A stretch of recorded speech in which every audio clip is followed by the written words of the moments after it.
Begitu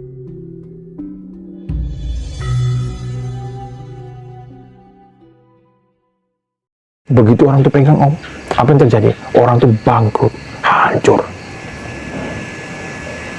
Lalu saya dipanggil ceritanya. Saya datang, dia ngeluh lah, semua usahanya habis dan lain-lain. Saya bilang, mobil baru tuh. Iya, kenapa banyak goibnya? Yang bener. Akhirnya saya ke mobil tuh, saya tanya goibnya.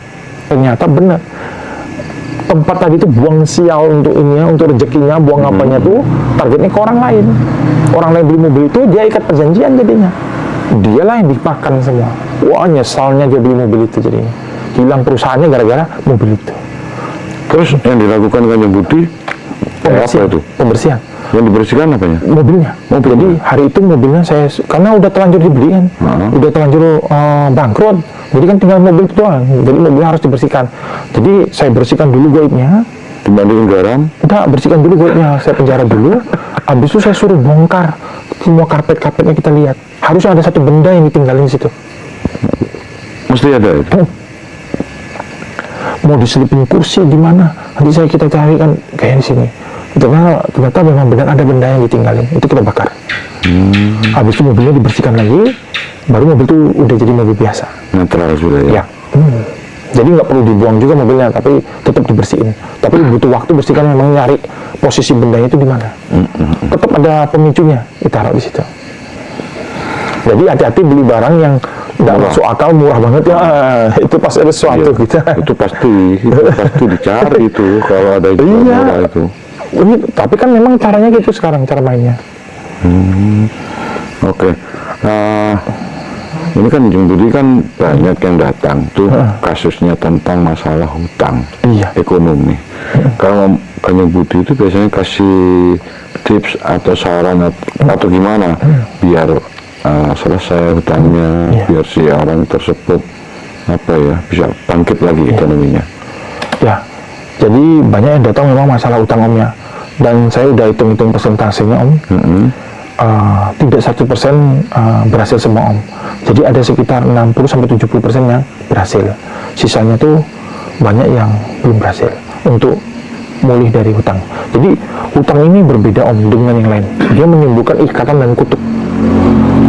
Jadi orang yang berutang, dia akan masuk di sebuah siklus ikatan dan kutuk. Jadi dia walaupun sudah bayar utangnya nanti, dia akan masuk ke satu momen lagi, keadaan lagi untuk berutang lagi. Bayar lagi, nanti dia dibawa berutang lagi. Jadi berutang terus sampai akhirnya dia nggak sanggup bayar, tergulung. Itu kutukan? Iya. Kenapa bisa dia jadi dikutuk itu? Iya, utang itu gitu. Begitu kita masuk utang, masuk dalam siklus kutukan utang. Nggak bisa disembuhkan? Bisa dipulihkan, tapi harus lihat dulu kadar ininya bagaimana. Apakah dia cuma kutukan utang aja, apakah ada bias dari memang ada orang yang terlahir belangsak itu, yang apa itu, yang bawaan dari karma atasnya.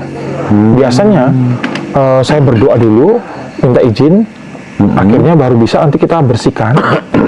Habis itu dia harus masuk dalam kayak ruatan air om, baru bisa dipulihkan. Tapi ada juga yang tetap masuk siklus utang lagi, karena munculnya terbayarnya utang itu dia harus punya kepercayaan yang tinggi dan keyakinan yang tinggi, karena habis itu dia harus menjalani itu, uangnya datang atau tidaknya itu pengaruh banget gitu. Kebanyakan sekarang ini 60-70% bisa dibayarnya, tapi sisanya banyak yang gagal. 60-70% ya, berhasil ya. Nah, ketika yang nggak berhasil mungkin 30-40%, itu apa kira-kira yang Kanjeng Budi sampaikan kepada yang nggak berhasil itu? Istilahnya faktor apa, alasan apa gitu? Biasanya kendalanya tuh tidak percayanya dia ragu sendiri. Kan nunggu hari itu yang menguji mentalnya. Iya. Terus yang kedua, ngeluh. Padahal dia udah lakukan doa ritual itu, dia mulai ngeluh lagi yang berbeda. Jadi dia sendiri biasanya ngerubah itu om. Banyak kejadiannya kayak gitu. Tapi tetap datang lagi, akhirnya saya kasih pengertian lagi. Sebenarnya utang sebesar apapun tuh bisa pulih om, kalau orang tuh benar-benar yakin dan benar-benar mau maju ke depannya. Karena kalau dia punya utang dia nggak ada usaha lagi, ya berat memang. Karena rezeki itu datang nanti di usahanya dia, bukan datang kayak langit turun duit gitu, enggak. Iya. Tapi kan untuk memulai usaha itu kan juga butuh modal. Sedangkan yang datang itu kan mungkin sudah habis-habisan, sudah nol, bahkan minus kan. Iya, memang butuh modal, tapi orang nggak tahu. Istilahnya modal datang enggaknya itu kan kita nggak bisa tebak. Jadi istilahnya yang penting dia punya niat untuk berusaha, itu jalan pasti muncul, Om. Karena banyak yang kejadiannya tuh berhasil, Om. Ada yang saya nggak sebut namanya, dia datang dengan utang ratusan miliar.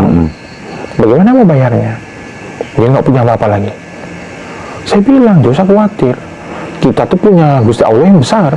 Tidak mungkin enggak, gitu kan. Akhirnya dia jalanin semua. Dia pembersihan, dia mohon berkah sama ibu larungan. Akhirnya pulih, gitu.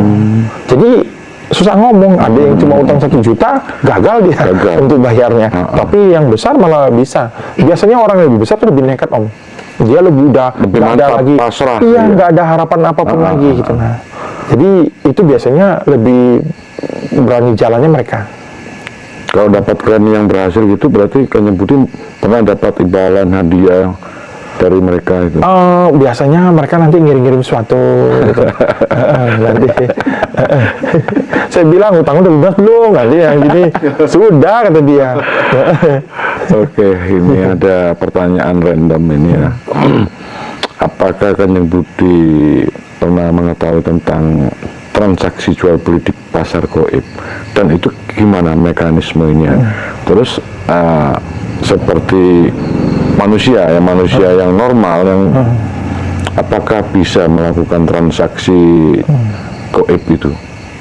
Misalnya ya termasuk untuk jelasnya nanti ya ekonominya biar tambah kaya gitu. Gimana itu? Ya.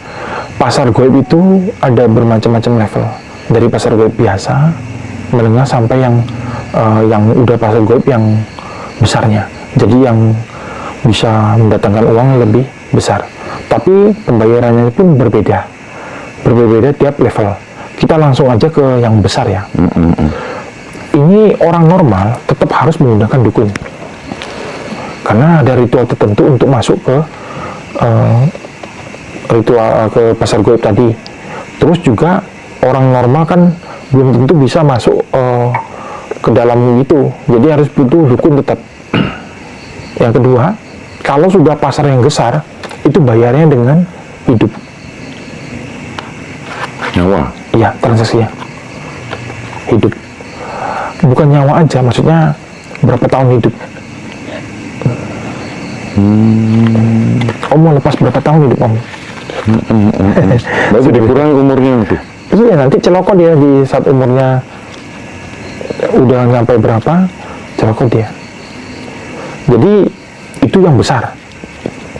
Atau dia ngasih ini loh istrinya, karena istri kan di bawah dia, jadi dia bisa jual di sana. Itu yang besar. Tapi yang besar tuh memang datangkan kakak-kakak gitu, nah. Usaha langsung rame, langsung booming. Tapi itu ketahuan biasanya kayak gitu.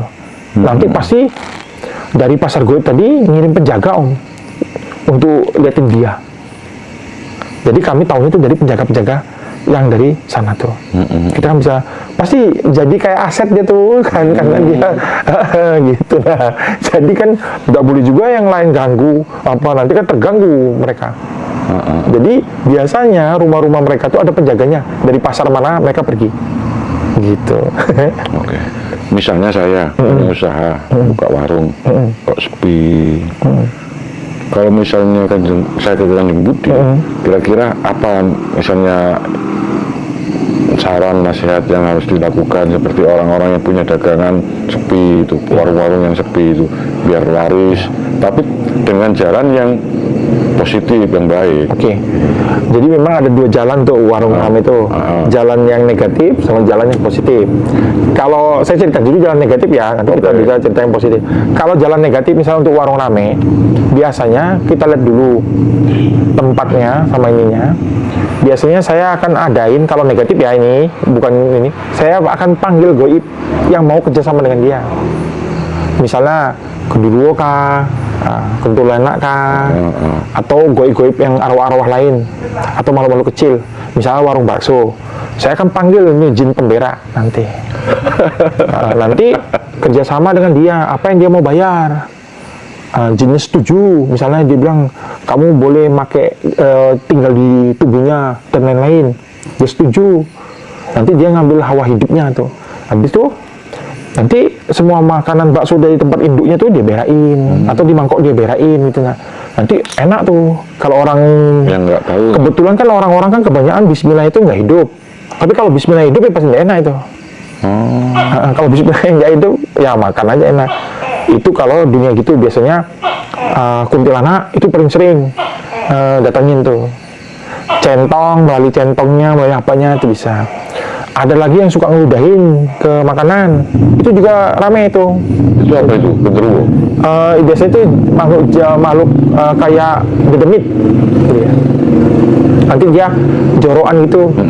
Ada lagi makhluk yang kayak bersisi-sisi bau bener ya, itu juga bisa narik. Jadi orang yang masuk sana tuh kalau kita yang aslinya pasti nyium baunya nggak enak gitu. Nah. Atau menggunakan benda-benda dia. Misalnya celana dalam dimasukin ke sop tuh, darah haid, rambut itu juga bisa. Ini sisi-sisi masih banyak macam-macam ya, sisi negatif ya. Nah, kalau sisi positif nggak banyak om caranya.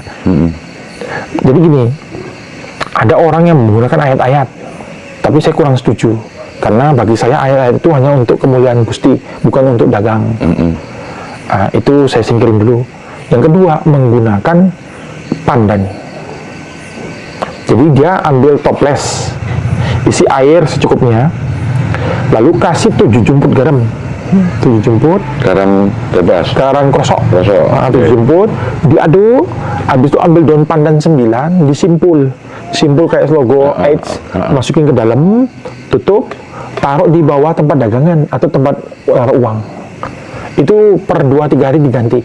Itu narik secara alami rezeki orang datang gitu. Atau nanti dia bisa nolak juga kalau orang ngirim. Nah, yang kedua, tanah. Sebentar.